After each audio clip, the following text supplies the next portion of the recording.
Well, welcome back to lunch. It's great to see all of you, and we're going to get ready to bring up our next speaker.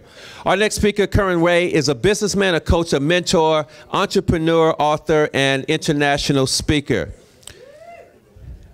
Somebody was listening to me. You're listening to me? Thank you very much. As one of the world's leading business commentators and strategists for over a decade, he has coached thousands of consultants in numerous countries. He has taught over 20,000 people all over the world in seminars and workshops, making tens and millions of dollars for his clients. He makes money for his clients. Having featured heavily in both media nationally and internationally, including the Australian, the Sydney Morning Herald, the Daily Telegraph, and the Financial Review, just to name a few. Speaking alongside the likes of Tony Robbins and Sir Richard Branson, Kerwin is here to show you how to turbocharge your business and implement your ideas. He's a great individual. He's from Brisbane, my hometown, Springwood High School. Give it up for my main man, Mr. Kerwin Ray. Come on, put your hands together for him. Here he is. How you doing? All right, thank you. Good morning. Afternoon. I was just seeing who's paying attention. Good afternoon. Are you all awake? Yeah. Okay, fantastic. You ready for a rock-topping, ass-kicking, full-on next 90 minutes? Yeah. Are you sure? Yeah. Fantastic. All right, before I jump into this, Welcome to Melbourne, the best city in the world. Well, thank you very much. Thank you very much. 5%, that is slightly debatable, but we won't go there. Listen, first of all, thank you for allowing me to come on stage here today. I actually just nipped down from Sydney this morning, and I'm back off to Sydney again this evening. So it's actually nice to just fly in and fly out to this beautiful city, because it is quite a beautiful city, despite what everyone in Sydney says. I don't listen to the rumours. But today, I've only got 90 minutes with you, and I've been basically given a very big task. I've got 90 minutes to essentially try and change your life. Now, I know a lot of you would probably think that's a pretty tough ask, but has anyone ever had something happen to them, or has anyone ever experienced something before that has, in a very short period of time, given them a significant and a fundamental shift that has led to some form of huge transformation in their life or their business? Has anyone been a part of that before? Okay, well, if you're up for it, and I really hope you are, in the next 90 minutes, I would hope that I can at least give you one or two of those. But the only thing I ask for is your participation. Is that cool? Yes. Are you sure? Yes. Okay, so why are you guys here? Have you been asked? Surely someone's asked this already. Wealth creation. What else? To serve. Now, before I go any further, I should probably ask the question. Who's thinking, I know at some point this guy's going to try and sell something. Who's thinking that? Come on. Okay, well, you're not going to be disappointed. All right? But let's leave that to one side for now, and let's just have a real conversation, because I have the privilege of being able to do this for about probably 60% of my work life is actually going around the country, going around the world and speaking to people. But there's nothing worse than talking to a group of people. Has anyone here ever had a conversation with someone at a party before, and you sit there and you look at them and they stare back at you like this? Yeah. Does that inspire conversation? No. Typically not. What kind of inspires conversation for you? Contribution? Just a little bit of participation. So here's the deal. I promise to give you immense value in the next 90 minutes. That's a promise. But if you want to get more value than I have bargained for, all I ask for you to do is participate with me. Answer the questions, put your hand up, and if you do that, guess what happens to me? I get excited. And when I get excited, guess what happens?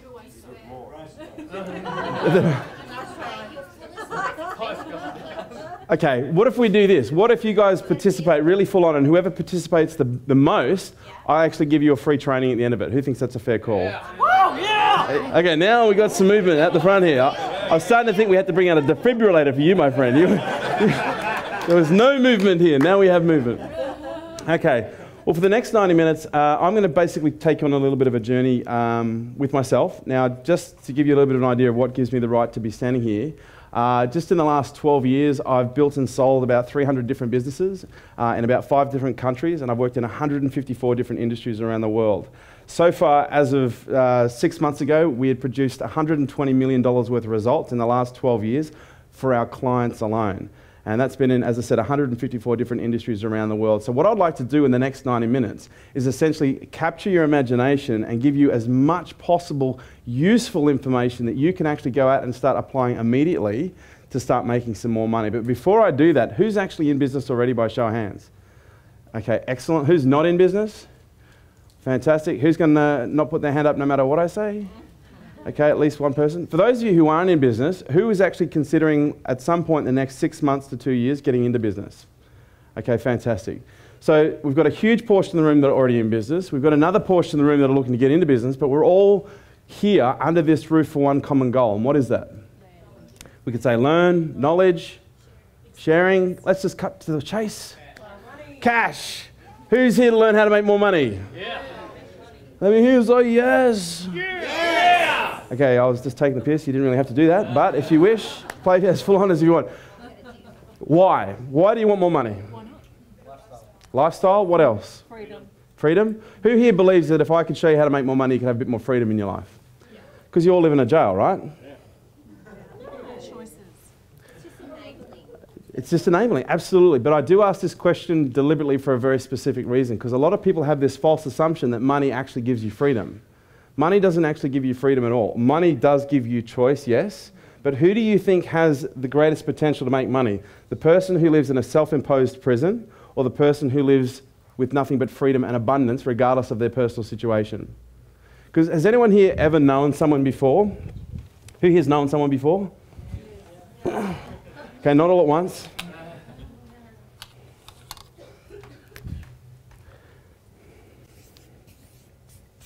Has anyone here ever known someone before that is very needy and clingy? Okay, do not look to your left or your right when you say yes.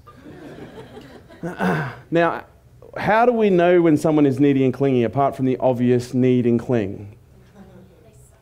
They suck you dry. What else? They ring you too much. They ring you too much. Because if we look at clingy behaviour, what is that really a symptom of? Insecurity. What else? Sorry? A lack. Very interesting.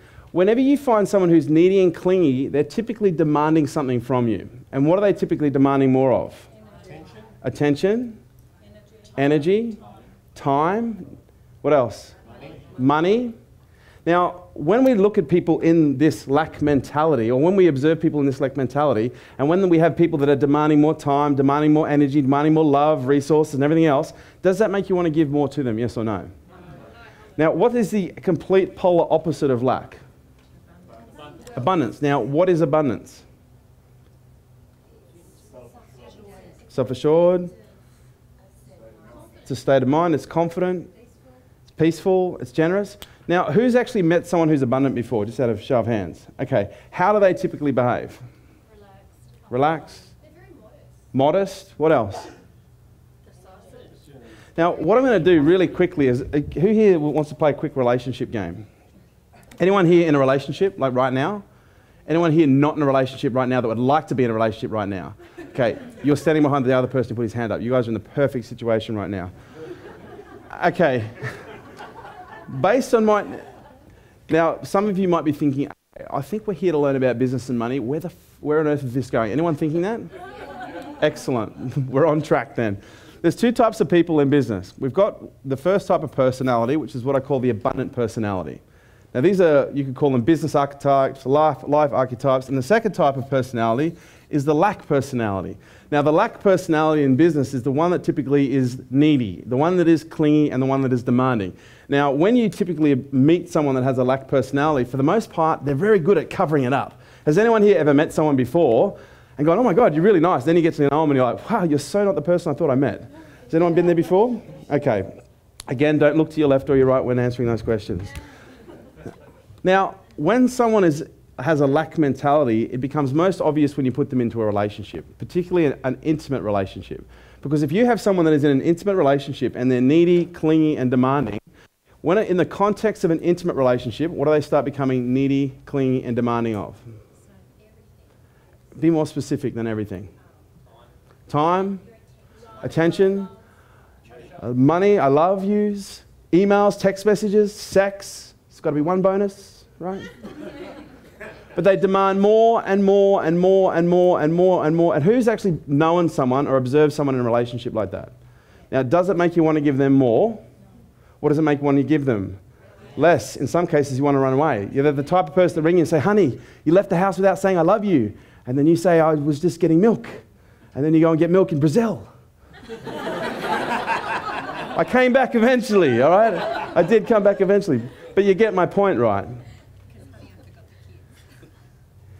Need, cling, demand. Demand, demand, demand, demand, demand. Get what? Less than nothing. But are we talking about an intimate relationship here? Yes or no? In this context, we are. But over here, we've got an abundant personality. Now, let's say we put an abundant personality and a lack personality together and we put them into a relationship.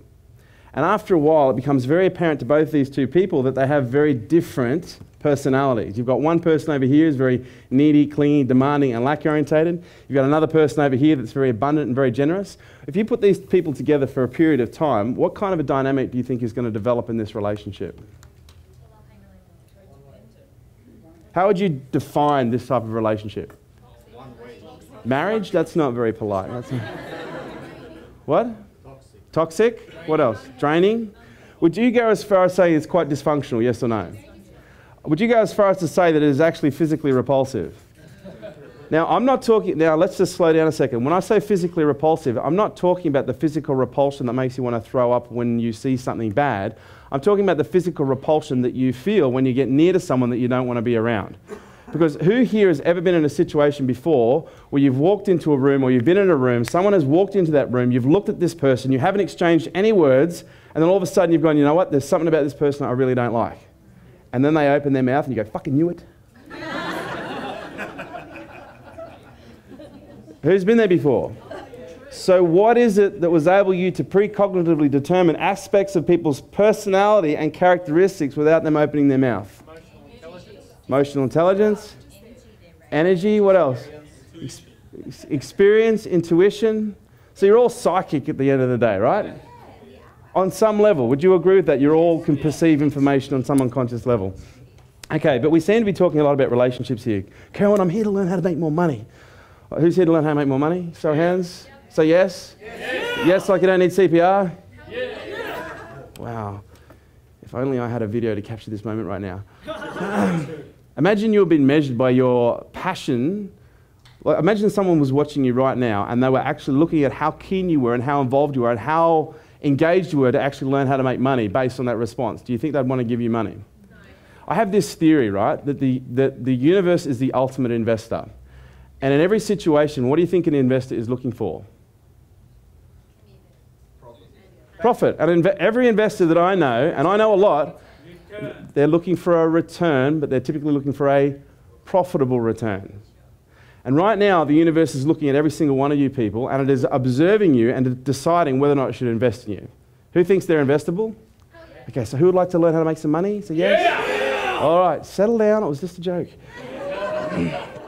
Okay, so over here, we've got the two personality types. Now, you think we're talking about people, but we're not talking about people. You've got the lack personality, you've got the abundant personality. The lack person, what does the lack person do? Demand. Need, demand, more. And what do they get? Nothing. What does the abundant person do? Give, generous, support. And what do they get? Everything. Okay, but we're not talking about an intimate personal relationship here, are we? We're talking about a relationship with money. Because what a lot of people don't realize, especially when it comes to making money. Now, who knows someone that makes a lot of money? Anyone know someone? Who knows someone that does make a lot of money? And now who can basically, from a really simple and stepped back observation, can see that there's two very clear and different types of personalities between the people who make money and the people who don't. Who can see that? Okay, fantastic. So one of the things that I've learned when it comes to making money is the first thing that you need to do is you need to develop a relationship with money. Now, this might sound like very strange advice. I'm coming to a seminar to learn how to make money, and the first thing I get told is to form a relationship with money. Now, the reason I instruct people to form a relationship with money is because most people, when they're starting out, they don't have a good relationship with money. And they go to all these seminars, they go to read all these books, they do all these things, and it just seems that no matter what they do, they can't make money. Does anybody know someone like that? So there has to be something missing. Because let me ask you the question. Who's been to seminars to learn how to make money before? Put your hand up. Okay, who's read all the books to learn how to make money before? Put your hand up. So why are you still here? No, there's not. There's many ways to make money. Try to make more money. What do you think is the number one thing that holds most people back from making money? Okay, 80% of any success comes down to one fundamental thing. Can anyone tell me what it is? Psychology. Okay, this is a really dodgy version of your brain. It's your psychology. Now, anyone here who has performed at a high enough level, whether it be in business and sport, will understand that in every business or in any profession or in any discipline that requires some form of mastery, 80% of your results will be determined by what's going on upstairs. Now, the first thing that happens for most people that's going on upstairs when they go into business is they have a very poor relationship with money. Let me explain. Has anyone here ever heard these words? You know what? I just don't really care that much about money. Has anyone ever heard that before? Now, I need a volunteer really quickly. Do you want to be my volunteer just real quick? You can stay there. What's your name? Jeanette. Jeanette, can you be strong for me for just 1 minute? Try. You'll try? Okay, imagine Jeanette is my wife, and every morning I wake up and I come downstairs, and just role play with me here. Not too heavy. Let's just keep it G-rated. Oh, you want to be my wife? Settle down, big boy. The line's from over here. So imagine every morning I came downstairs. What was your name again? Jeanette. I forgot my wife's name. It happens all the time. And I was like, good morning, honey. And you would say, good morning. Good morning. Just want you to know I'm off to work and I really don't care about you. I'll be back later. See ya. And imagine I wake up the next morning, come downstairs, say, hey, honey, how you going? Good morning. Morning. Just want you to know, still don't care about you. I'll be back later. Now, who can feel the discomfort there? Now, imagine I do that for a period of 3 or 4 or 5 weeks. What do you think is going to happen? I'm going to come downstairs and be like, honey, honey's not there anymore. Honey's gone bye-bye. Honey's found someone who does appreciate her. Now, this might seem like a really trite and really simple metaphor or simile or analogy or whatever you want to call it. But the truth be known that money goes where it's appreciated. Money goes where it's respected, and money goes where it grows. And as I said, because has anyone here ever had a windfall before that just has appeared to come out of nowhere? Anyone been there before? Has anyone here ever lost money just out of nowhere before? Okay, so the first fundamental in developing wealth is number one, you've got to have a relationship with it. Number two, the second fundamental when it comes to developing wealth is you need to develop what I call the wealth psychology. Now, I have a program called Power to Create, and it's a 2-day program that is fundamentally designed all around developing your psychology. But if it's all right with you guys now, what I'd like to do is take you through the entire framework of what a psychology is, how a psychology works, how that interacts with your biology, your brain, and every other function of your body, and ultimately how that leads to greater levels of success. Is anyone interested in this kind of stuff at all? Yeah! Okay, this guy is very much. All right, now, who's heard the term psychology before? Yes. Okay, so we're all familiar with the term psychology. So what does psychology mean? How your brain works. Keep going. The way you think. The way you think. Your perception. Your perception. Beliefs. Who would like to actually know what a psychology is by definition? Who would like to know what a psychology is? Okay, because there's many definitions out there, but let me give you the most helpful one that I've found so far. A psychology is essentially made up of 4 things. How many? 4 what? How many? 4. Okay, the first thing that a psychology is made up of is it's made up of stories. This is the building block, by the way, of a psychology. Because when a child is born, okay, it starts to develop awareness, and then how we learn is we learn through stories. Now, has anyone here ever been told a story at some point in their life before? What was one of the first stories that you were told as a child? Speak until spoken to, that's a story. What else? Was anyone here ever told the story about stranger danger? Yes. Was anyone here ever told the story about money is the root of all? We must have had the same parents. No, but it's true. But unfortunately for us, when we are little, we don't really start to process information at a high enough level until we're about the age of 3 when it comes to being able to cognitively process information. But before then, we're simply just observing. By the time we can start to recognize information and start to process it, we start to group things into categories. And those categories are essentially directed by our own brains and creating a story for each one of those categories. Now, right now, you have a story when it comes to relationships. You have a story when it comes to business. You have a story when it comes to wealth. You have a story when it comes to health. And you probably have a story when it comes to your own spirituality. The question I think that probably begs to be asked of most people is, where did that story start? Because for most people, the story started somewhere way back when that you weren't even responsible for. Now, who do you think was the first person that started to educate you through stories and the use of stories? Parents. Who else? Schools. Who else? Uncles, aunties, parents, media. Now, did anyone here ever have someone in their house when they were at a young age fight over money? Who's observed fights over money? Okay, who's observed media criticisms over money? Who's observed some form of knee-jerk, what do they call it in Australia? The tall poppy syndrome in action live, either on TV or somewhere in your social network. Okay, so as a result, what do you think are the sorts of stories that we have learnt from a very early age when it comes to making money, when it comes to wealth? If you make lots of money, you become a target. Money is the root of all evil. Did anyone here ever watch cartoons when they were a kid? Yeah. Who was the rich dude in cartoons? The evil guy. There's the evil dude. Was there ever one cartoon, apart from Richie Rich, where there was a wealthy person in the cartoon that wasn't evil? Can anyone think of one? Uncle Scrooge was a bad man. That's why they called him Scrooge. Hate to be giving you your own history lessons here. Now, what is the most successful... Yeah, exactly. It's all right. It's all good. Trust me. It takes me 4 hours to get dressed. You guys are in a much better position than me right now. Now, luckily, where was I going with that? What has been the most successful cartoon in living history? The Simpsons. Oh, there's another one. Batman. Batman? He's a good example. Okay, fine. Batman. Fucking Batman. You're getting undone by fucking Batman. Just so you know, Superman kicked his ass, all right? I'm only kidding. It was Spider-Man. But my point being is the number one cartoon in history today is The Simpsons. Been translated into 72 different languages all over the world. And again, who is the wealthy person in The Simpsons? So who here has at some point in their life been exposed to numerous stories, both subtle and radical, about wealthy people becoming targets and wealthy people being chastised and wealthy people becoming victims as a result of money? Has anyone ever observed that? Okay, this is the first part of your psychology, by the way. I'm just building you up to it.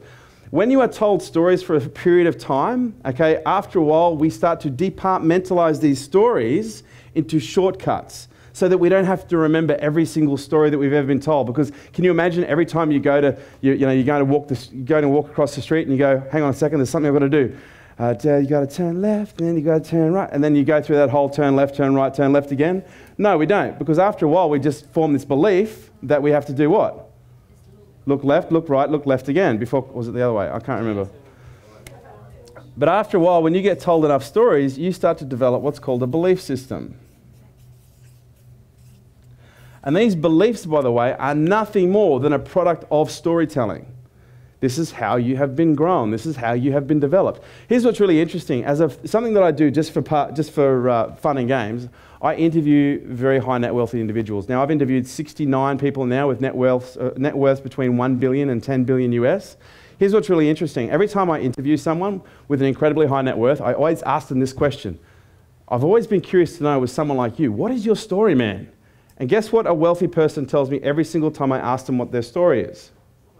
Quick as a flash, as if it's been rehearsed 1,000 times, they start spitting out verbs, nouns, and adjectives relating to a story that was their life, which is one about overcoming, breaking through, and creating wealth. It's just this big story. That's all it is. And I sit there and I take notes furiously. But what's fascinating is when I sit down with people who don't have money, and trust me, in my business, I get the opportunity to speak to a lot of people who don't have money. And they come up to me and say, Kerwin, I'd love to make more money. And I say, good, but before I teach you anything, I'd just really like to know, what is your story, mate? And do you know what I hear from people who don't have money every time I ask them for their story? Victim. I hear a story of victimization. a story of prejudice, a story of being judged, a story of being oppressed, suppressed, and held down. But I hear this story of overall poverty that just reeks through. It's all this affirmation of poverty, all this affirmation of guilt, all this affirmation of being victimized. Now, has anyone here heard of a guy called Eckhart Tolle? Yes. Really cool dude, right? Really quite spiritual out there. And I remember him once saying, you can never be sad without a sad story. And I remember thinking, wow, that's really quite simple yet very profound. Because you've got to agree, right? It's pretty hard to be sad if you're running a happy story. And one of the things that I've learned about wealth first and foremost is it's impossible to become wealthy if you're running a poor story. That implies it's in the past. It's not in the past if it's something that happens. A story? Yeah. Story can be future-based, story can be present-based, story can be past-based. But every single one of you right now has a story, and it comes to you in the form of a little voice. Who's got the little voice? It's probably saying things to you right now like, this guy's really funny, or this guy's a dick. Too many people are going like this right now. It's okay, I've got thick skin. But for the most part, it's these stories that form beliefs, and these beliefs become the shortcuts in order for us to behave quickly in certain situations. But it is these stories that become, once we tell ourselves these stories with enough frequency and intensity, these stories build a life of their own. And has anyone here heard of a guy called Napoleon Hill? Yes. He wrote a fantastic book called... He spent how many years of his life researching this book? 27 years of his life researching the writing of this book before writing it. And in this book, he characterized the 13 traits that he observed in 500 of the wealthiest people on the planet at that time. Can anyone tell me what was one of the habits and one of the traits of all 500 people when it came to stories? Nope. Has anyone here heard of a little thing called auto-suggestion? Auto-suggestion is nothing more than what can also be categorized as self-hypnosis or self-talk. It is the little language, it is that little dialogue that is going on constantly in your brain relating to different stories. And it is that little story that when you tell yourself with enough frequency and intensity, it starts to form beliefs. Now here's the thing, does everyone have beliefs around business that are both good and bad? Absolutely, but what do you think is fundamentally the biggest thing that is holding people back from changing these two things right here and fundamentally changing their whole life?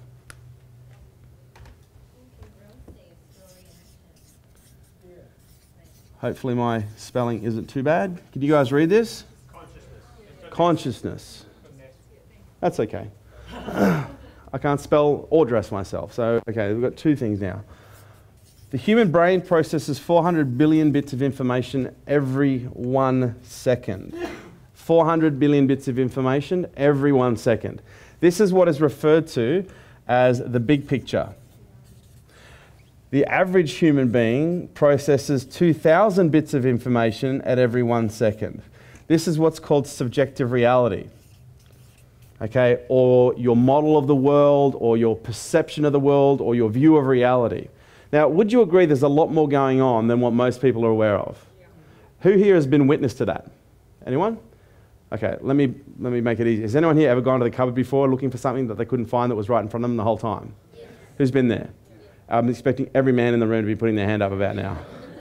It happens with such frequency and with such frequency that we've even got a term for it in society. Like when someone goes to the cupboard and opens up and they can't see it. Do you know what that's called? It's called a man look. Okay, it's a lot funnier in Sydney. Hilarious in Japan. There is actually a psychological condition that has been used to categorize when we go into a specific situation looking for something that is there that we can't see. It's called a scotoma. And a scotoma is a psychologically induced blind spot that is self-created. Now, let's just test this out for a second. Who's been to the cupboard before, opened the cupboard, looked in the cupboard looking for salt, and gone, where's the salt? Who's done that at least once? Now, if you've got someone in that local area that knows where the salt is, what do they typically say? It's right in front of you. To which your response is, no, it's not. I'm looking right in front of me. If it was there, I'm pretty sure I'd see it. To which they then say what? Look again. And then you say, I am. And then they say, back and forth. And then they come up and say, so what's this, boat? And then you're like, I swear to God that was not there a second ago. I swear to God, there was some kind of magic trick going on there. Was the salt there the whole time? Yes. Absolutely. But for some reason, in some way, you would open the cupboard door, you took a quick look in the cupboard. You created a story very quickly that the salt wasn't there, which formed very quickly into a belief system that most people will be willing to defend at all costs. Because who here has defended themselves at all costs, saying that the salt wasn't there? Salt, butter, margarine, screwdriver, whatever. But in fact, it was there the whole time once it was proven to you. So what was it about you that made you defend the salt being there when it was there the whole time? Comes down to your fourth part of your psychology, which is called your identity. And there's two parts to the identity, and there's a reason I'm bringing this in third. Who here likes to be wrong? Anybody? You like to be wrong? Because leaders have to show you that they have to take that. Yep. Okay, who else? Do you like to be wrong? Yep. Who here likes to be wrong all the time?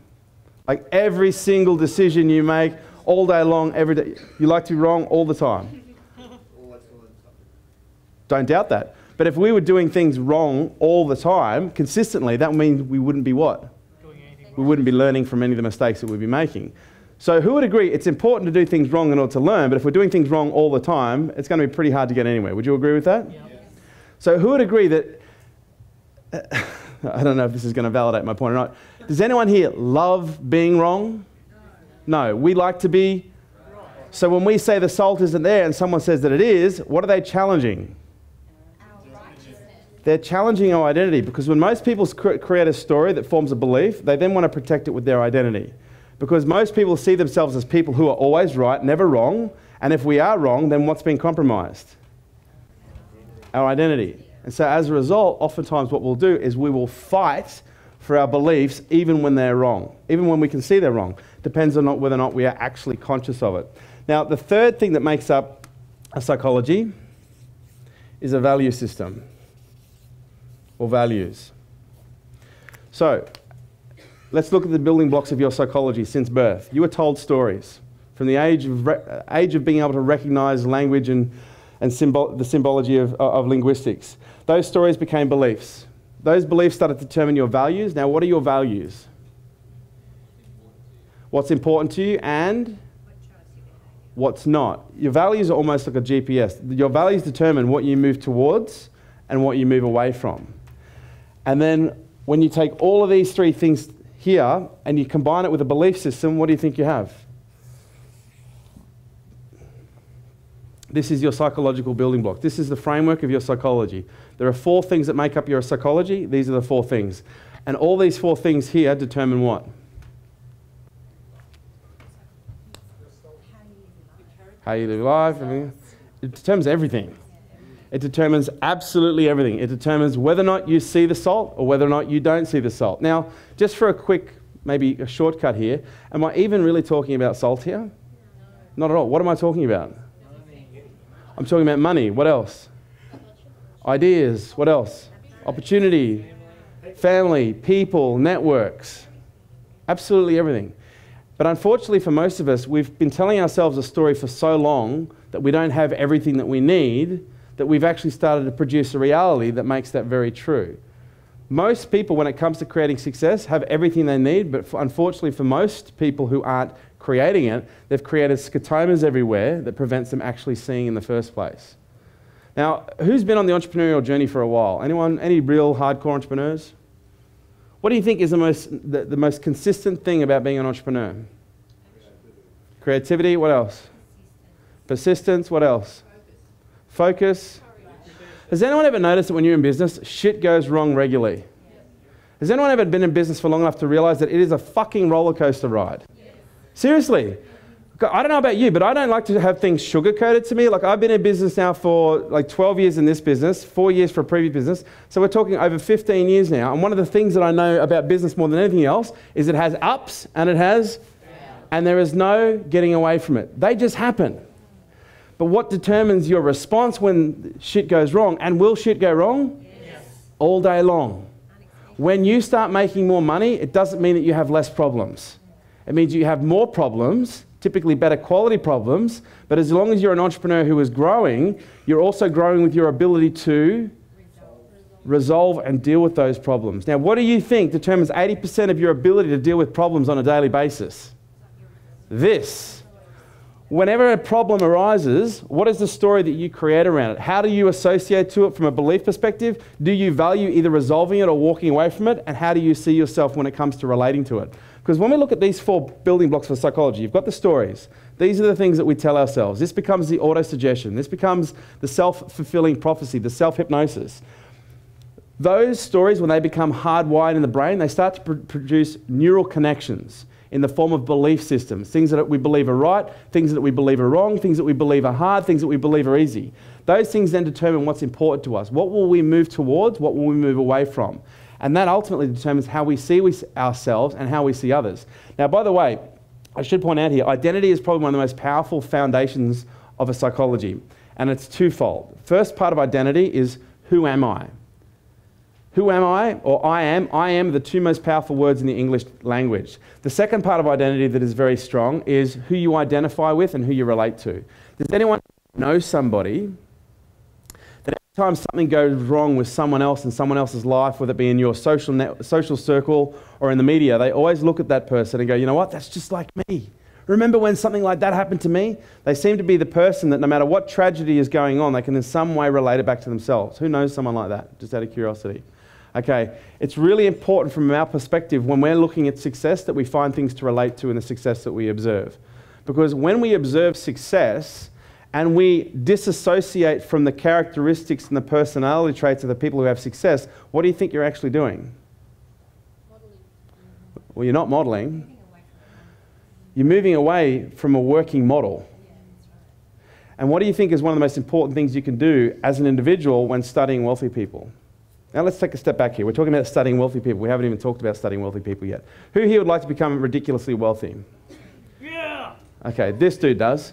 Now, when I say ridiculously wealthy, I'm not, I'm actually talking about real wealth. I'm not talking about the 15-minute-a-day stuff. I'm talking about, over a 10 to 20-year period, building tens upon tens of millions of dollars, or hundreds upon, or maybe for you it's a little bit more. Who here has some kind of a desire in the next 10 to 15 years to producing revenues of $5 to $10 million a year? Yeah! Okay. I just don't want money as wealth. I want wealth in its entirety. Absolutely, that's fine. I'm using the benchmark of money for now. Yeah, exactly. Money's a good place to start because there's no amount of poverty that I can acquire that can help me change the world. That's one thing I've learned. Second thing, who here would like to be in the next 20 to 25 years producing revenues of $50 million or plus? Who would like to be doing that? And does anyone here in their lifetime would like to build $1 billion asset base? Okay, love to. Not like to, love to. By the way, this is, yeah, maybe. This is kind of okay. This is, yeah, that's exactly what I want to do. So whether people want to go from, say, 5 to 10 mil in the next 20 years? Oh, me, yes. Okay, this is, yeah, maybe. This is, yes. Okay, who would like to be making somewhere between 20 to 50 million? And who has desires to be making somewhere between 100 million and $1 billion or building that kind of wealth as an asset in the next... Okay, greedy bastards. Now, what do you think, apart from everything we've talked about here, is going to be the number one determination of your ability to generate that kind of revenue, that kind of money? Knowledge. It's going to come in 3 parts. Number 1, you've got to be conscious of the things that you need to know. Number 2, you've got to develop a psychology that is going to assist you in doing it. And number 3, you're going to have to work your effing ass off. For those of you that want to produce real wealth, there's none of this 15 minutes a day stuff. For those of you who want to produce real levels of wealth, can anyone tell me, on average, when Napoleon Hill wrote his book, what the average age was of someone who developed serious wealth? When I say serious wealth, I'm talking 10 mil plus. Can anyone tell me the average age of someone in Napoleon Hill's research of when they started to produce real wealth? 45 to 55. 45 to 55. Now, what do you think everybody's looking for right now? Instant wealth. Everyone's looking for them. Anyone here looking for the magic pill? Yeah. Anyone here tried to buy the magic pill, only to buy it, take it, swallow it, and realize it wasn't fucking magic after all? Mushrooms? Anybody? Yeah. Go to more seminars. Okay? Not like this, but other seminars. But my point being is, one of the things that you need to start to understand when it comes to developing real wealth, I'm not going to sugarcoat it, but are you guys okay with me just being really blunt? Is that okay?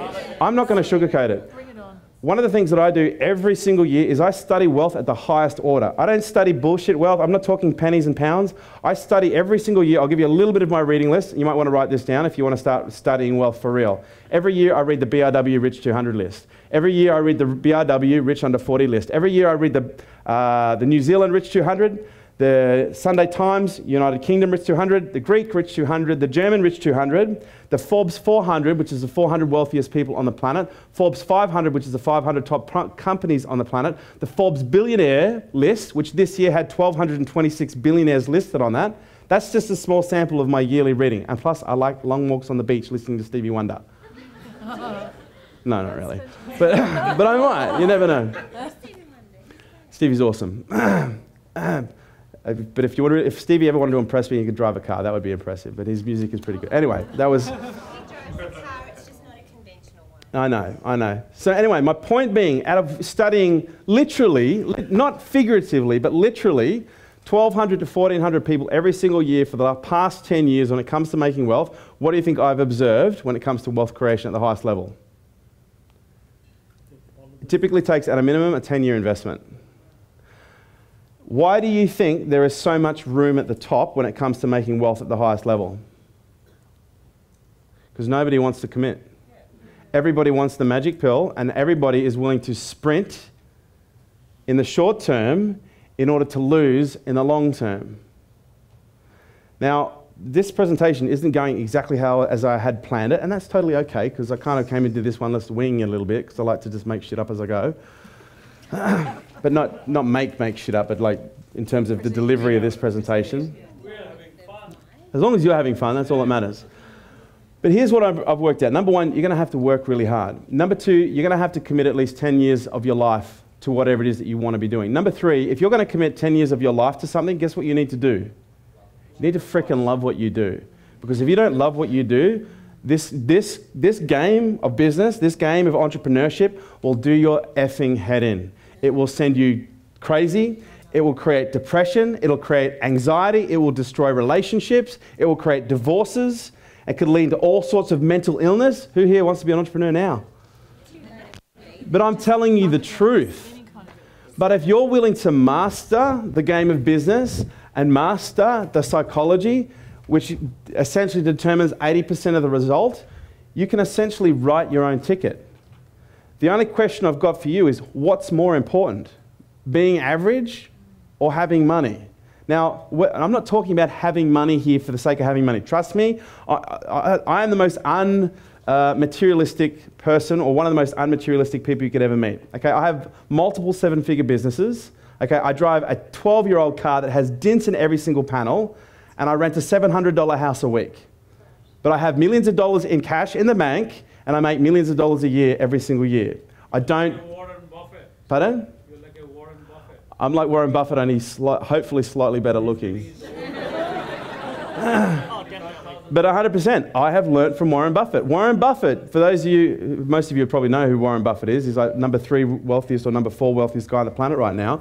He typically drives cars that are 20 years old that have been rebirthed from hail damage. Lives in the same house that he's lived in since 1974. Okay, some of the things that people seem to be missing when it comes to wealth is a few things. Number one, you've got to work fucking hard for it. Number two, it typically takes 10 years. And number three, real wealthy people don't go around spending it like crazy. They hang on to their money. Why? Because they have a good relationship with money. They nurture the money that they've got. They respect the money they've got. They appreciate the money they've got. And they only ever give it to people who they know have the same levels of appreciation that they do. Because money has a consciousness. Please understand this. Money has a consciousness. And if you're one of these people that just loves to give, every single person you give that money to has a direct impact on your relationship with money. Because has anyone here ever referred a friend to another friend? I didn't have that friend go, dude, what did you fucking set me up with this clown for? He's a joker. Yeah. Did that affect your friendship? Because if you refer people to your friends who aren't nice people, what do you think your friends are going to eventually do? They're eventually going to walk away from you. But this is what a lot of people don't understand when it comes to the consciousness of money. Wherever you direct money, wherever you give money, the reflection of how that money is treated, wherever it's given, immediately falls back onto you. So don't get me wrong, charity is good. But creating wealth for charity is even better. You know, Mother Teresa. Who knows Mother Teresa? Can anyone tell me how much money she died with in the bank? 1.7 in the bank when she died. Million. I like that question. Was it a billion? Was it a B or an M? Very important question when you're dealing with bigger numbers. So let's look at some facts and statistics so far when it comes to making money. Number one, you've got to work hard. Okay, that's just a fact. If you don't want to work hard, keep going and finding people who promise you everything and give you nothing, because I guarantee you, the moment one disappears, there'll be another one ready to take their place. Number two, you've got to dedicate your life for at least a minimum of 10 years to one thing. Not two things, not three things, not four things, not five things, one bloody thing. ADD, very difficult. Okay, I was born ADHD, dyslexia, so if there's anyone here who has low attention spans, okay, there's no one lower than mine. I'm sorry, what did you say? You understand where I'm coming from, right? Number three, so what was number one? Work really hard. Number two? 10 years. 10 years. Number three? Don't spend like crazy. Number four? You've got to love what you do. And number five, you've got to master the psychology. Now, the reason that you need to master the psychology comes down to there's a range of reasons, right? I'm just going to share with you my experience from this. I'm about to show you the classic entrepreneurial journey that everybody's on that nobody wants to actually be a part of. Why do most people try and make more money? Would you agree most people make more money to try and improve their lives? Yes. Who would agree that entrepreneurs are typically the more screwed up of the bunch? Sorry? I don't know about you, but most entrepreneurs that I've met are I'm including myself in this, right, in a very big way. Some of the strangest, uniquest, and craziest people that I've ever met are entrepreneurs. Now, one of the things that I've started to realize is, does anyone here have any beliefs around purpose as to why you're put on the planet? Why? Give me just some random shit, like random. Make a difference. Serve. Does anyone believe that we're here to like learn and evolve and grow? Yeah, me too, right? And that's why I believe I was given the gift of being an entrepreneur, because I had to grow more than most people. Because when I started my entrepreneurial journey, I was more fucked up than the average bear. And so instead of choosing an easy path where I could get a job and life would be moderately easy, I'd only have to deal with the problems that most people have to deal with that are job related, I chose the most difficult, tumultuous and terrorizing path that I possibly could. Going into business at the age of 23. Can anyone relate to this on some level? Because when you get into business, what are you guaranteed? You're going to have a good day and you're going to have a bad day. Okay, so this is what I call the pendulum. Now, the pendulum has three positions. The middle is neutral. Over here we have high negative. Over here we have high positive. And typically what happens for most people is it spends its time swinging backwards and forwards. So the typical entrepreneurial journey is sometimes we're crazy happy, everything's going well, life is awesome, and then literally, in some cases the next day, or if you're a really good entrepreneur, within the next 5 minutes, all of a sudden you're sad and upset and depressed. And then all of a sudden you're happy. Now, who's experienced this before? Yesterday. that was the last 5 minutes. Whose pendulum looks a little bit like this? Does anyone's pendulum look like this? See, this is what I've learned when it comes to the entrepreneurial journey, when it comes to being conscious of the journey you're on, conscious of the building blocks that you're dealing with, is realizing that, you know what, just because you're an entrepreneur, even if you're making $1 billion a year, guess what? You don't have less of this, you have more of this. The people who evolve in business are the ones that develop a psychology to be able to deal with this stuff when it happens, because this stuff happens. I don't care if it's property, I don't care if it's share trading, I don't care if it's straight business. Ultimately, you're going to be involved in a market that is going to have ups and downs, ins and outs, and essentially stresses and exciters that get you moving like crazy. Now, let's tie this all together for a little bit. Napoleon Hill, he said the average age when people start to develop wealth is what? 45 to? Now, what's really interesting? He says when people get to the age of 45 or 55, they have the ability to start to focus. Because what do you think most people do in their teens, 20s, 30s, and 40s? They do a lot of this, make a lot of mistakes, make a lot of F-ups. They're typically the person that's trying to run 3 multi-level marketing businesses, an online business, and their own traditional business at the same time. Typically, you get to a point, it's typically for men a little bit later than women. Women are a little bit smarter than men when it comes to this. Let me hear a yay from the ladies for that. Yay! Let me hear, that's not right from the men. That's all right. But this is what I've observed. Here's what's really interesting. Of the study of the 1,226 billionaires on the planet, can anyone tell me what percentage of them are under the age of 40? Less than like 1.5%, unless it's inherited. It's all old money until you start looking at the Zuckerberg boys and the Facebook boys. But apart from those guys, they're the only anomaly. But here's what I've observed. It typically takes you to get to the age of 45 to 55 before you become conscious of a certain psychology that's required that helps you deal with this. Because by the time someone reaches the age of 45, it's fair to say if you're on the entrepreneurial path, you've probably been bankrupt at least once. Okay, you've failed at least 2 or 3 times, and at some point you've had a taste of a couple of wins along the way. Who knows somebody like that? You know them very intimately. The goal in business is to evolve, because your business growth will never exceed your personal growth. Now, has anyone heard that cliche statement before? Yes. I used to think it was a crock of shit. Seriously, because I used to be the cynical seminar goer 10 years ago, and then I started actually making real money and building real businesses and then interviewing real wealth, and I started to see this as being fundamentally very true. So when it comes to dealing with these forces, why do you think it's important?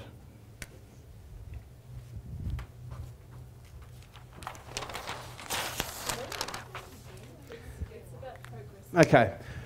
Who here has ever been excited in business before? Anyone? Okay. Has anyone here ever been upset and angry in business before? Fantastic. Has anyone ever been really neutral and calm in business before? Fantastic. Now, who here has ever been drunk? Anyone drunk right now? Okay. Now, who here has ever been under the influence of alcohol or some drug, but who here has been intoxicated before and ever done something a little bit unusual, or, okay, let's not say unusual. Who here has been intoxicated before and done something silly that they've questioned when they've sobered up? Come on, this is Melbourne. I saw the news coverage of the Melbourne Day Cup. Like it went viral around the world. I'm sure there's a few familiar faces in here. All right, let me ask you an easier question. Guys, I want you to participate here because we're about to have something really important. Who here has observed people do stupid shit whilst under the influence of alcohol? Yes. Okay, now, let me ask you another question. Who here has seen or observed themselves or other people do stupid shit whilst being really excited? Yes. Who here has observed themselves or other people do really stupid shit while they've been upset or angry? Okay, so is it fair to say that whenever you're highly excited, which is HP over here, or highly negative, is it fair to say that you're actually intoxicated? Yes. Absolutely. So one of the challenges as an entrepreneur is filtering. We are constantly filtering information. Why? To prevent information overload. Because we have to process 400 billion bits of information every 1 second, Kerwin. I'm only consciously aware of 2,000. If we start creeping up over 2,000 bits of information, guess what happens? Stress. Information overload. People start to shut down. So as a result, people think stress is bad. Stress is good in small doses. Stress is like going to the gym. Okay, you don't go to the gym for 5 days straight. Okay, you go to the gym for a couple hours a day, then you go home and you eat well and you rest, so the next time you go back, you've got bigger muscles. The same is true when it comes to stress. It's important that you seek stress so that you can learn to develop the capacity to deal with more information on a daily basis or on a second basis. But it's important that we move ourselves away from stress so that we don't become overwhelmed and shut down, and I'll talk about why that's important. So anytime you're highly excited or anytime you're highly upset, you are actually putting a filter on your reality. Now, I don't know about you, but my goal when I'm in business is to remain neutral. Why? Because when I'm neutral, I'm most conscious. Because the moment you start drinking, let's say you're on 2,000 bits of information and you start drinking alcohol, do you think you become more conscious or less conscious when you ingest alcohol? Less conscious. Because when you drink alcohol activates filters for you to cover up the things that you don't want to focus on and focus on the things that you do want to focus on, so you start feeling better. So alcohol is nothing more than a filter. Your emotions are nothing more than a filter. Write this down. Emotions are destructive to wealth. Emotions are destructive to wealth. But unfortunately, as entrepreneurs, we've probably been to enough seminars where they teach us the importance of moving away from the things that you're afraid of and that you're scared of and move towards the things that you love and the things you want to do. Has anyone here heard people say it's important to celebrate your successes? That is the stupidest thing you could do in my book. Again, what I'm about to say is counterintuitive.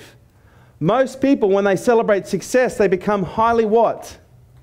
Excited. Now, whether it be an emotion of an excitement nature or whether it be an emotion of a depressive nature, emotions work on the reason that you do silly things when you're excited as you do silly things when you're drunk. Emotions work on the same receptors in the brain that alcohol and barbiturates do. So whenever you release an emotion, you've got a little part of your brain called the hypothalamus. When it becomes tickled, it releases a combination of neuropeptides. They go down through the pituitary gland into the bloodstream, connect with every single cell in your body, and change the frequency at which it vibrates. Did you all get that? Yes. So you experience something, you have a little gland called the hypothalamus, it becomes stimulated by what you see, it releases neuropeptides that are related specifically to an emotion that it is creating a response for. Those peptides connect with cells, change the way those cells vibrate, either vibrate at a higher rate of frequency or a lower rate of frequency, depending on the emotional response. Now, is anyone here going to a party tonight or barbecue later? Yes. Going out anywhere? Anyone here got friends? Anyone here ever have someone ask you, how are you? Next time someone says, how are you? Say, I'm consciously aware that my vibratory state is high.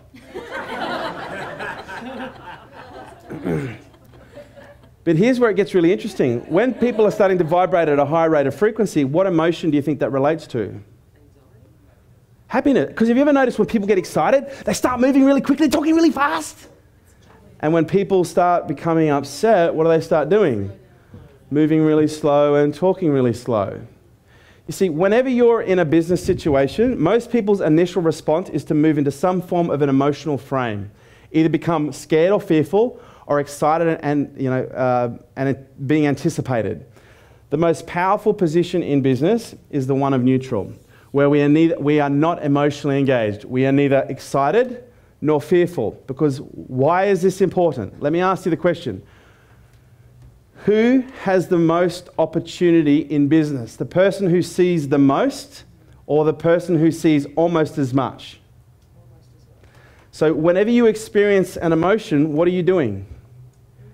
You're filtering information from your environment. That's why so many people make stupid decisions when they're excited. That's why it's so easy for people to get ripped off when they're excited. Because the moment people become become excited, they're high as a kite. When you become high on emotions, you are susceptible to suggestion. You become highly suggestible, highly impulsive, and highly compulsive.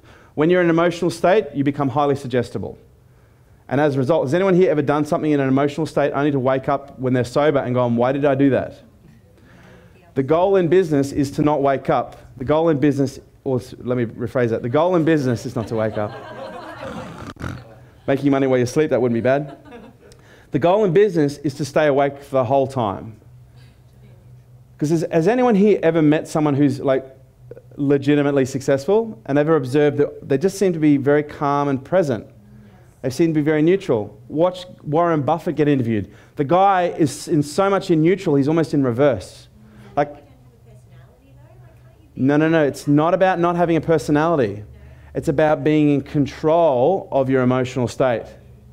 Because emotions, not only are they a filtering system, they're also a highly addictive substance. Emotions are drugs, and most people are drug dependent on specific emotions, and they don't even realize it.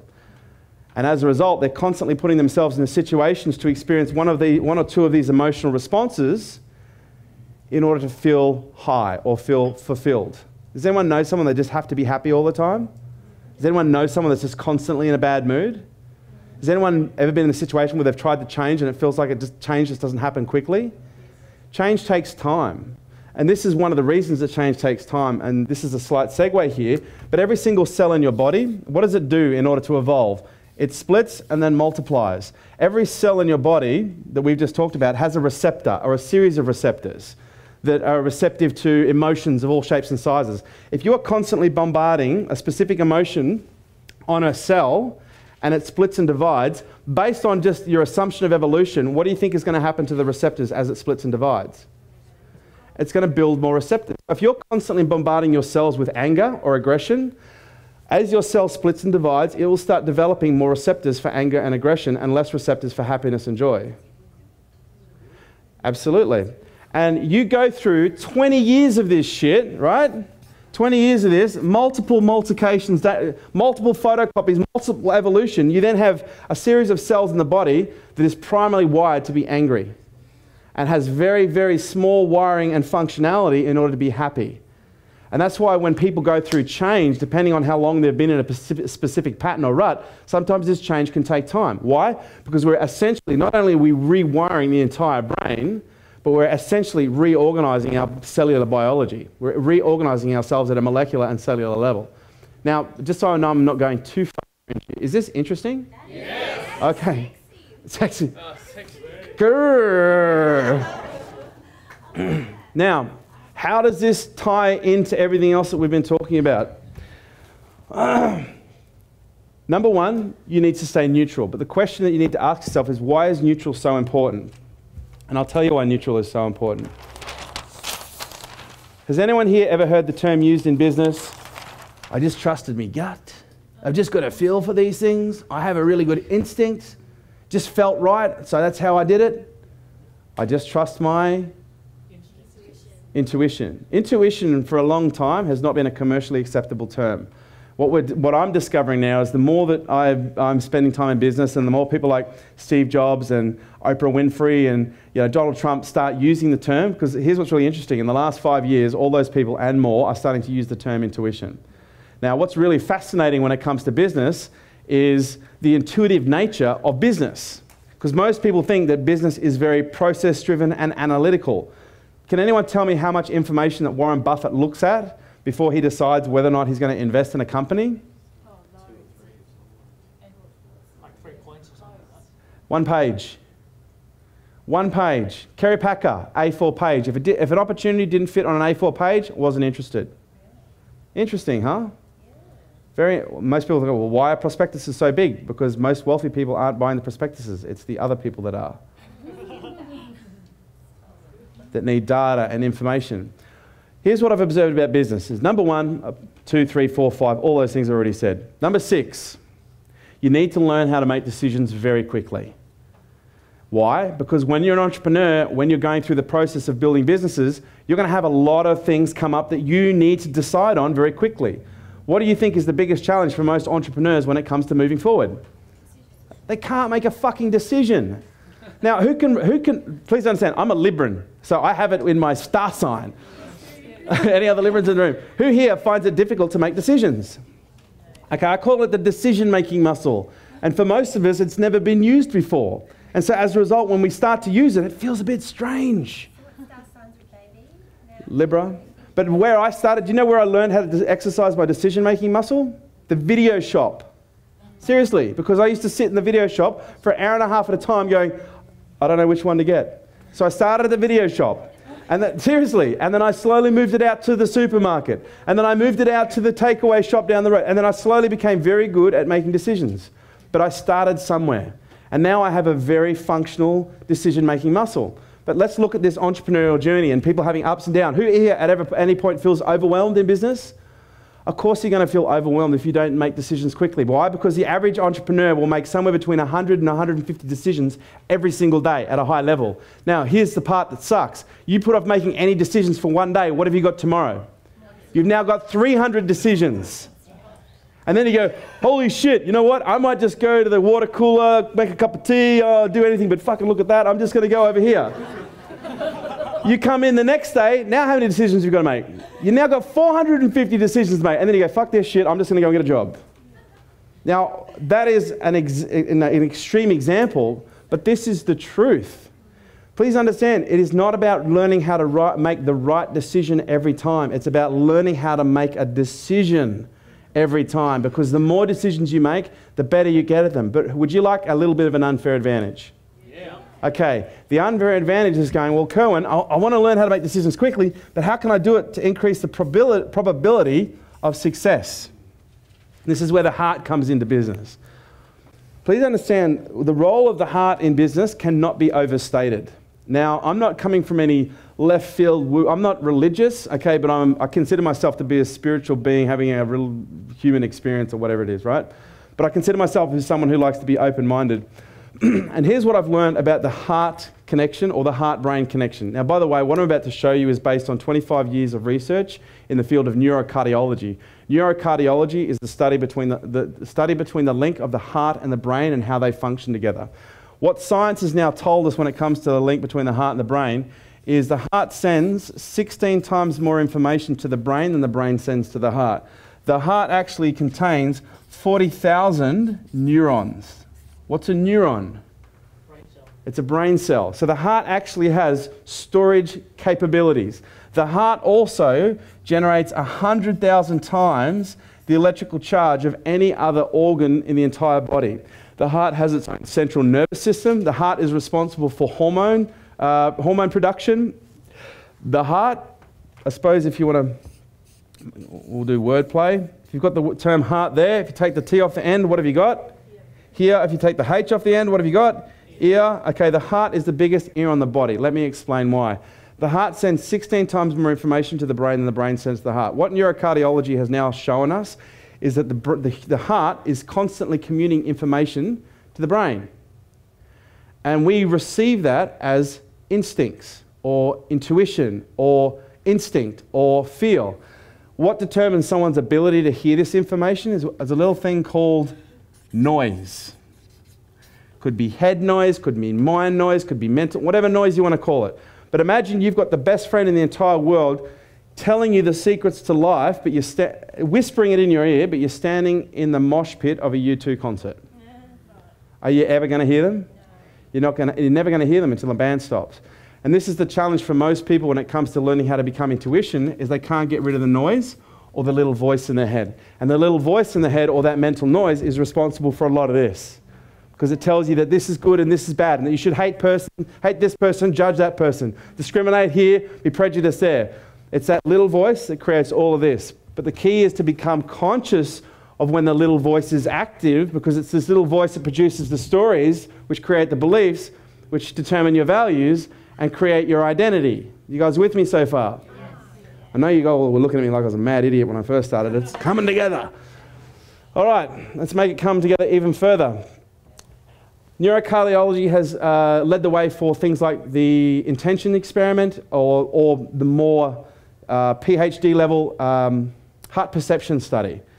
And now what science is telling us is the heart is the first organ in the entire body to receive information before any other organ in the entire body, including the brain. Now, here's some interesting information for you from an output perspective. Everybody talks about your thoughts making things, and your mind has a vibration, and when you think specific thoughts, they go vibrating into the ether and they affect your reality. Has anyone heard that shit before?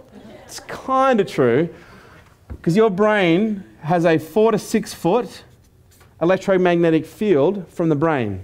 Your heart has an 18 to 23 foot electromagnetic field. You are engulfing people in your energy constantly. But here's the really cool part.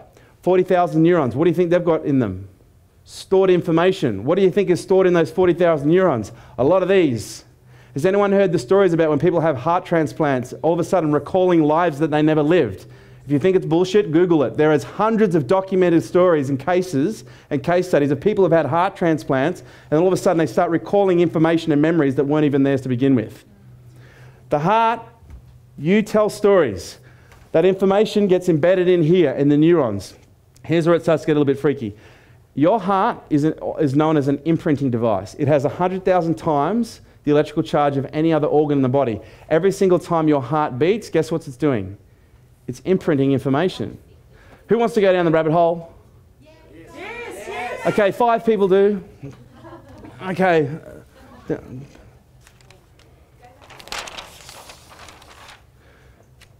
Let me... Is this interesting? Yeah. Okay.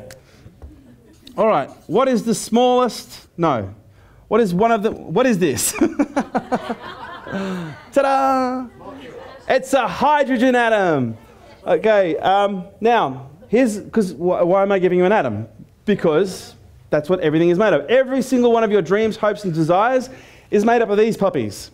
This stage, this table, this glass, even this water are all nothing more than atoms that are vibrating at a specific rate of frequency, determining its appearance of mass. Now, when an atom is vibrating at a very high rate of frequency, like really, really high, it starts to look fluid. Oop, and I just poured that all over myself. Okay, when things start to vibrate at a low form of vibration, they become very dense. You guys with me? Yes. Okay. Now, here's what. Now, just so you know, I've got a very, very strong interest in particle physics, quantum mechanics. Has anyone here heard of CERN, the Large Hadron Collider? I've been there twice. I've interviewed 3 of their top physicists, and they've invited me back to film a documentary. So I've got a nerd brain on right now. Like, I really like my nerd stuff. I'm in my zone. Now, we've got another atom over here. Here's what's really interesting. How do you think atoms end up being water or a table? They've got to come together. So how do they come together? They actually communicate. They use charge as communication, but guess how they communicate? No, Skype.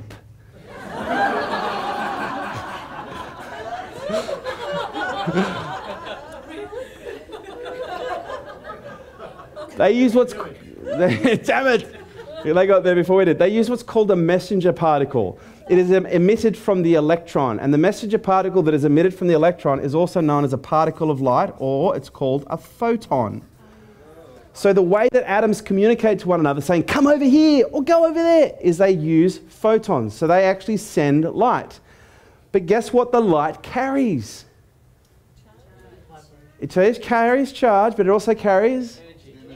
It carries energy, because it's a photon, it's energetic. It carries information. Science is now saying that we can imprint the entire World Wide Web on one electron. One electron. You can fit the entire World Wide Web. And we are communicating with the particles of the electron, or the messenger particle, which is called the photon. The photon carries information, charge, vibration, whatever you want to call it, but it carries information to this particle that tells this particle how to respond. You guys ready? Yeah. Okay. So, your heart produces 100,000 times the charge of any other organ in your body. Every single time it beats, science has now proven that we are imprinting information on the electromagnetic field that surrounds us. Now, the field that we're talking about here is the 18 to 23 feet field. But here's the part that'll kind of fry your noodle a little bit. Guess what your body is constantly producing, whether you like it or not, as long as you are living?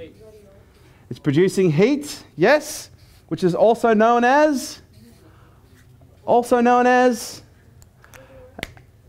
anyone ever stood in the sun and gone, oh my God, feel those photons on my face? No. You go, I can feel the warmth of the sun on my face. But what you're feeling is not warmth, you're feeling yourself being bombarded by photons. Your body is constantly producing what's called biophotonic energy. You are a luminous being. The spiritual sages have been saying it for like over 10,000 years, that we have come from luminous beings and will go to luminous beings. What science has now proven to be true is we glow in the dark. But most of us don't have the sensory equipment to be able to perceive that glow, unless, of course, you're looking at someone under an infrared camera. And have you ever noticed when someone's on an infrared camera, their hot parts do what? They go white. You're glowing. Your heart is not only transmitting information, so every single time it beats, it's imprinting information on the photons that leave. Okay, so it's transmitting information. But what now science is also telling us is every single time your heart opens, it's becoming a receiver. So it's actually receiving information from your environment. More specifically, it's receiving the photonic energy of everyone around you. It's also receiving the photonic energy from inanimate objects, because everything is producing energy. Everything is releasing energy. Have you ever walked into a room and gone, ooh, it feels like something bad happened here, only to find out later that something bad happened there? That was very descriptive. So every single time your heart opens, you become incredibly receptive. Now, when you become excited or angry, what do you think is the first thing that's affected? Your heart. And what do you think it starts to do? Brum, brum, brum, brum, brum. When a heart beats faster, does it slow down to open? No, it's just pushing oxygen through. Now, when we experience stress over here, which is nothing more than the noise that is created here, which is typically from some foreign story that we've been telling ourselves, when you experience stress, the first thing that happens is you've got a little sac around here. It's called the visceral sac. Okay, it basically surrounds this area of your body here. At any point when you become stressed, the visceral sac starts to compress and it starts to squeeze all the blood, or not all the blood, but it squeezes a large portion of blood out of all your major organs. So it starts squeezing blood out of your heart.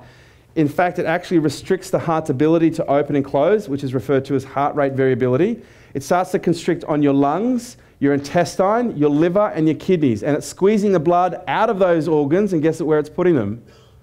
Into your arms, so that you can run away. Now, that would have been really helpful had there been a saber-toothed tiger at your front door, okay, but it was just the phone ringing. Does this make sense?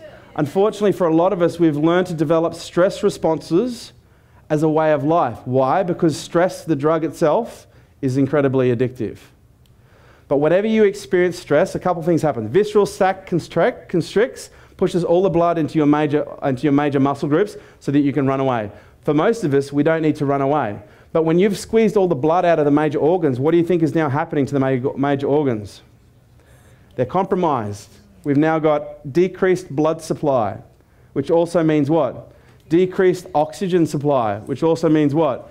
Decreased nutrient supply, which also means what? Decreased toxic elimination. You combine those 4 ingredients together for 3 months, 6 months, 3 years, 10 years, what do you have? Disease, cancers, all sorts of any dysfunction that you can think of, in most cases, is nothing more than a situation of ongoing stress that gets trapped in some organ in the body somewhere. Not only does that happen when you become stressed, which is a great advert. You say, Kerwin, but you said get stressed. Yes, I'll get there in a moment. Not only does that happen, when you become stressed, it increases your cortisol output. Does anyone know what cortisol does for your body? Yes. Lowers your IQ by about 20 to 30 points, 40 points in some people's cases.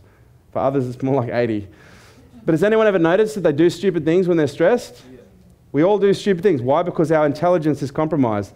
Cortisol is also highly carcinogenic. Cortisol wipes out oxytocin, testosterone, and estrogen. Now, when you wipe out estrogen and testosterone, like estrogen in a woman, when a woman is having her estrogen depleted from her body, what's the first symptom? Weight gain. When you have a man that is having the testosterone depleted from his body, what's the first symptoms?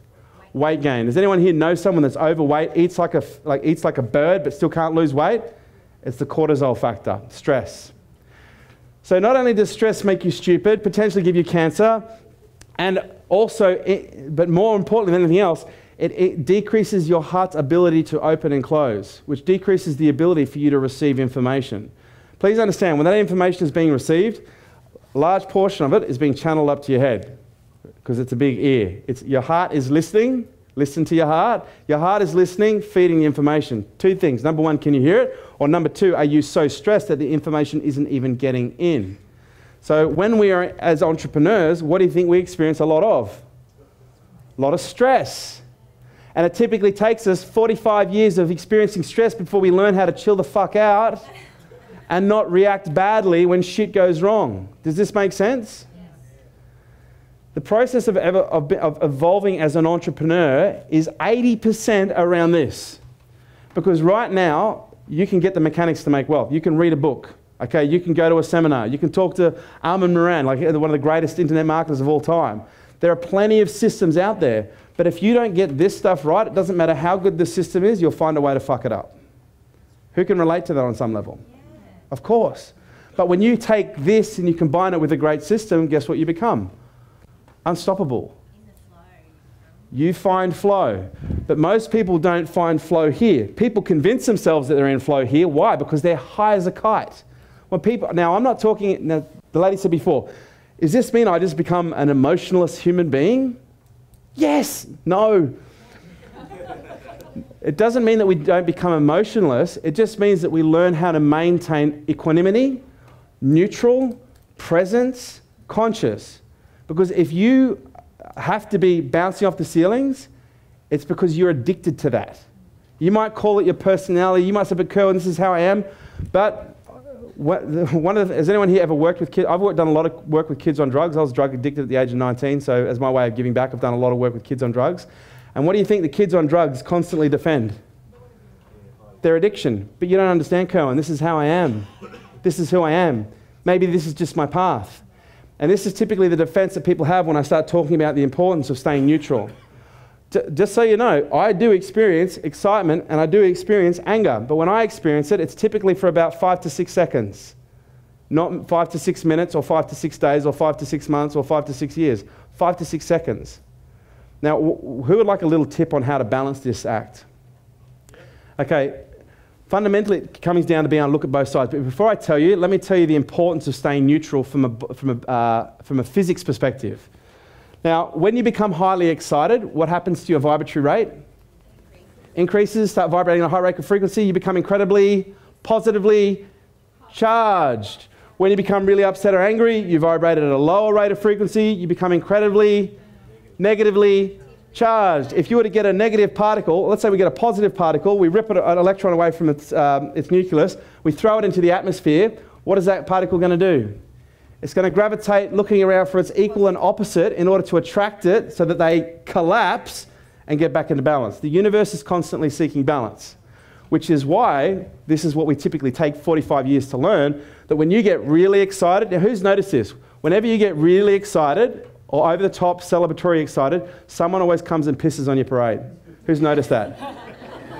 Please understand, they are doing nothing more than fulfilling their obligation to the universe. It's not personal. Because please understand, when you become highly positively charged, just so we're clear, you become a shit magnet. I'm not kidding here. Now, what do you think the universe wants you to do? The universe wants you to be where? Neutral.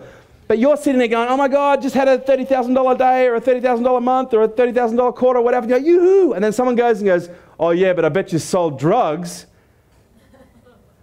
Instead of it making you neutral, what does it do? You go screaming past neutral into negative. Or and then when you're all crying it out, what do people typically do? They come around and go, it's all right, it's okay. And 9 times out of 10, it's the asshole that got you there in the first place.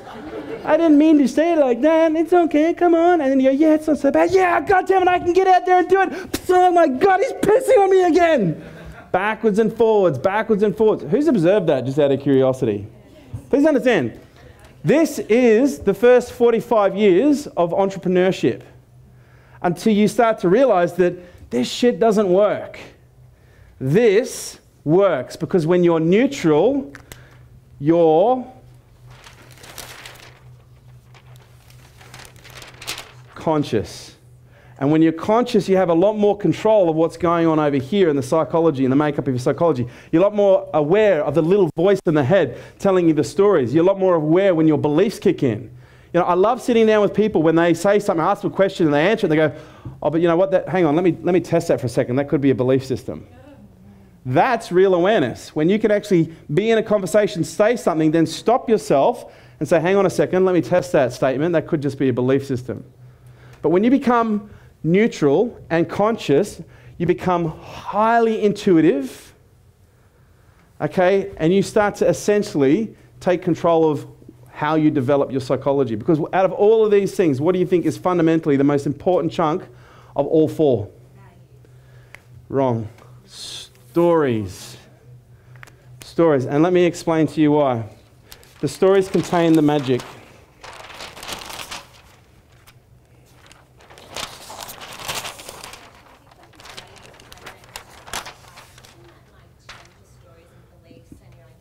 You can change any one of these and it'll have an effect on any of them. My last 10 years has been around, because has anyone ever been to like a 7-day or a big personal development seminar before, and you're like, couldn't they just give me the short version? Is anyone? No? No? Just me?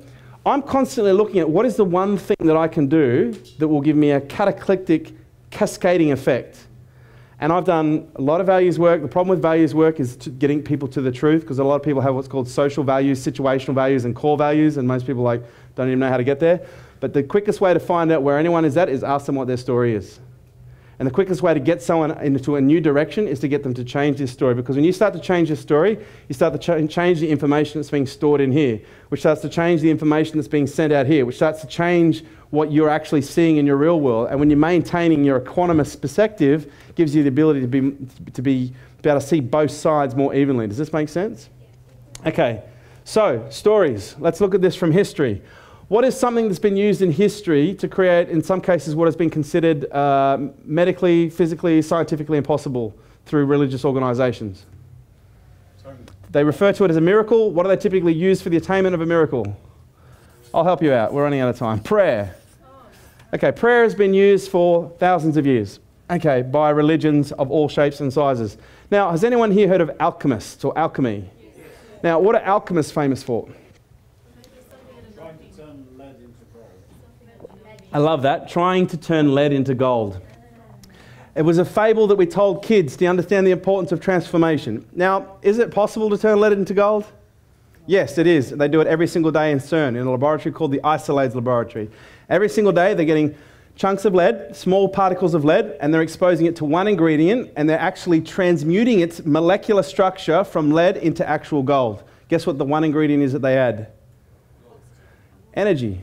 High levels of energy. But science, for the last 2,500 years, thought it was a crock of shit, that it was scientifically impossible to turn lead into gold, and this story of alchemists was just this bullshit story that was been passed down through generation to generation. But what's really interesting is, now the truth is coming out, what did the alchemists use as a part of their ritual to create their form of magic? They used incantations. Now, has anyone here heard of a shaman? A shaman is also known in some cultures as a witch doctor. What do shamans typically use as a part of their ritual in order to create their form of magic or their form of wizardry? It's a ritual. All of these are rituals. They use chants. Now, when we look at magicians of old, and I'm not talking about David Copperfield, I'm talking more like the Merlins of old, what were they typically using in order to cast their magic? Spells. Interesting word. Spell has a double meaning. Now, here's what's interesting about all these four things here. Number one, this is a ritualistic behavior that has been used for centuries to change the physics of reality. Either being called magic, miracles, voodoo, whatever you want to call it, right? But what is it that all of these things contain as a part of this ritual that gives it its power? Bingo. Words, which when they are put together create what? A story that is repeated in a ritualistic nature with frequency, intensity, and feeling. Has anyone heard of a guy called Masaru Emoto? Messages in Water. He's got like 16 books. All of them are fantastic. In my program called How to Create, we go through all of his photographs. But one of the things that he does that's really interesting is he will get a bottle of water and he'll sticky tape a word to it. He'll leave that bottle of water for 24 hours, come back and then pour that bottle of water into 50 petri dishes, put it into a freezer at minus 55, take it out and put it in a freezer at minus 5, and then as the droplets thaw from minus 55 to minus 5, they fracture, and he takes photos of the crystals under a blue field microscope.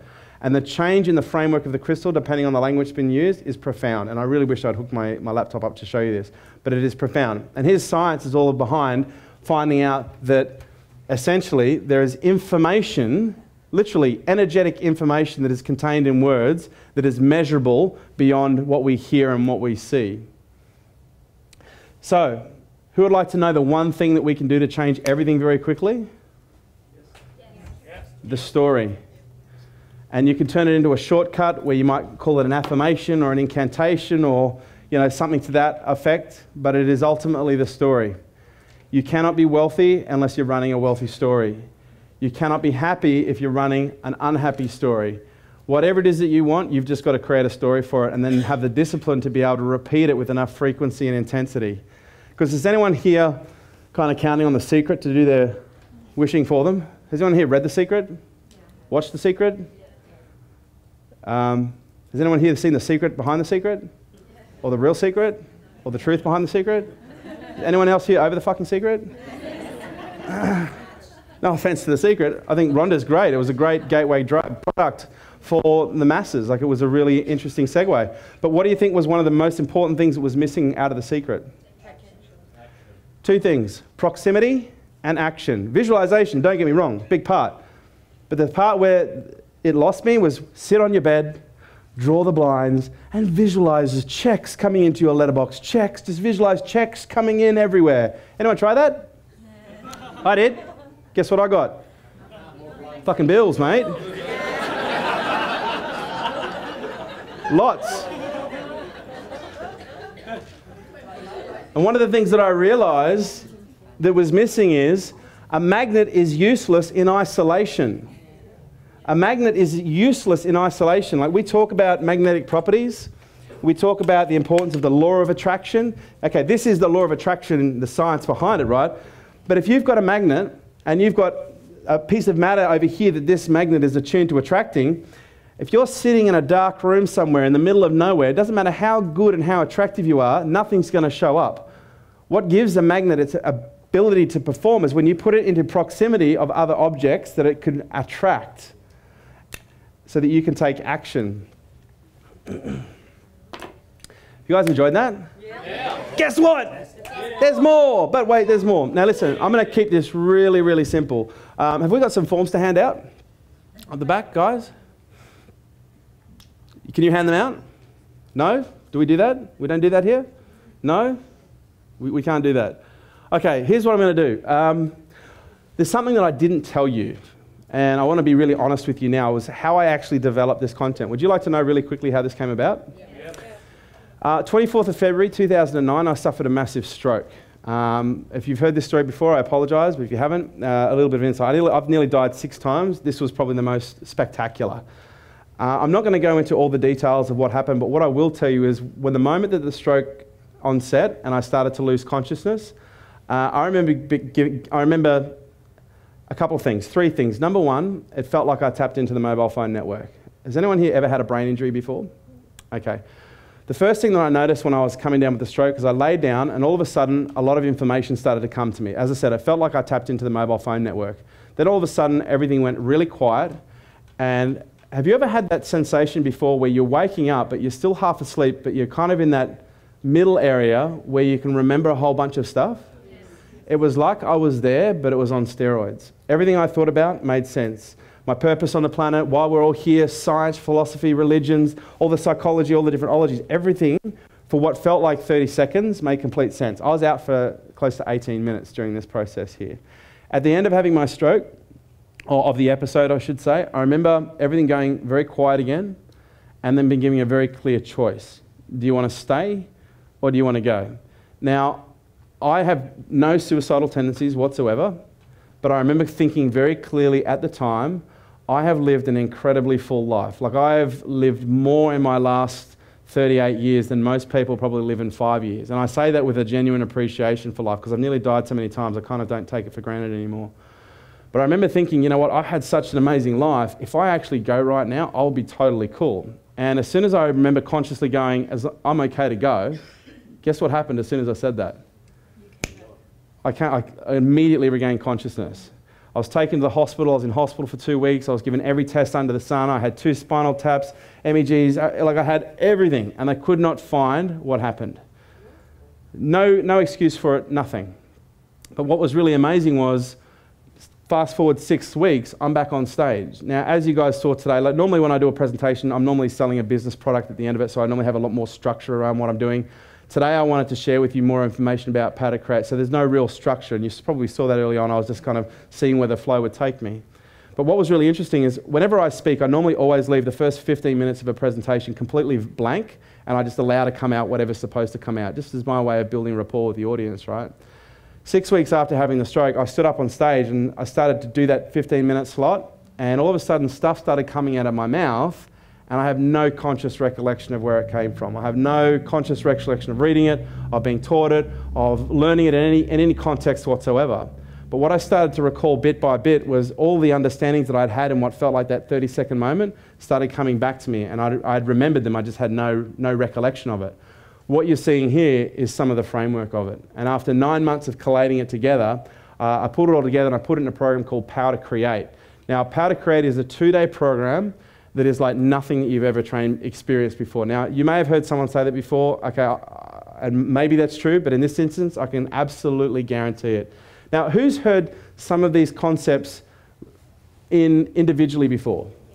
Has anyone ever seen it all brought together? This is what makes this program unique, is it brings it all together.